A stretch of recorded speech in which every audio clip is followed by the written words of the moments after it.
आसमान में रहस्य, पैन एम फ्लाइट सदसबाई की रहस्यमय गुमशुदगी। पैन एम फ्लाइट सरंधव की कहानी हवाई यात्रा के इतिहास की सबसे रहस्यमय घटनाओं में से एक है। ये विमान 1950 के दशक में नियमित अंतर्राष्ट्रीय उड़ानों के लिए इस्तेमाल किया जाता था, लेकिन एक दिन यह अचानक आसमान में गायब हो गया और आज तक इसकी कोई ठोस जानकारी नहीं मिल पाई है। घटना का विवरण।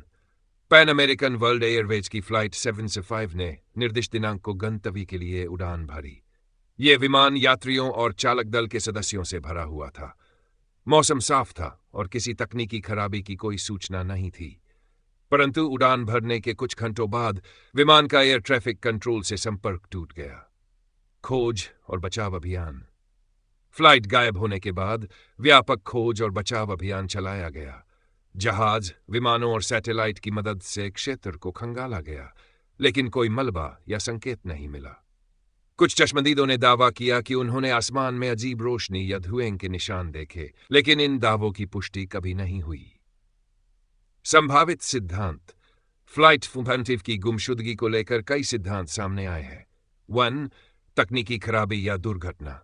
कुछ विशेषज्ञ मानते हैं कि विमान में तकनीकी समस्या हुई होगी जिससे वह समुद्र में गिर गया। 2. अपहरण या आतंकवाद। एक और सिद्धांत यह है कि विमान का अपहरण कर लिया गया होगा, लेकिन इसके समर्थन में कोई ठोस प्रमाण नहीं मिला। वायुमंडलीय या अलौकिक घटना। कुछ लोगों का मानना है कि विमान को किसी अलौकिक शक्ति या वायुमंडलीय विसंगति ने गायब कर दिया। आज भी बना हुआ रहस्य पैन 705 की गुमशुदगी आज भी एक रहस्य बनी हुई है। यह घटना न केवल विमानन सुरक्षा पर सवाल खड़े करती है, बल्कि यह भी दिखाती है कि आधुनिक तकनीक के बावजूद कुछ रहस्य अनसुलझे ही रह जाते हैं। ये कहानी हमें याद दिलाती है कि आसमान में उड़ते हुए इंसान ने भले ही तकनीकी प्रगति की ऊंचाइयों को छू लिया हो, लेकिन प्रकृति और समय के सामने हम अभी भी छोटे हैं। अगर वीडियो अच्छा लगे तो लाइक और सब्सक्राइब जरूर करें ताकि आपको ऐसे ही और जानकारी मिलती रहे।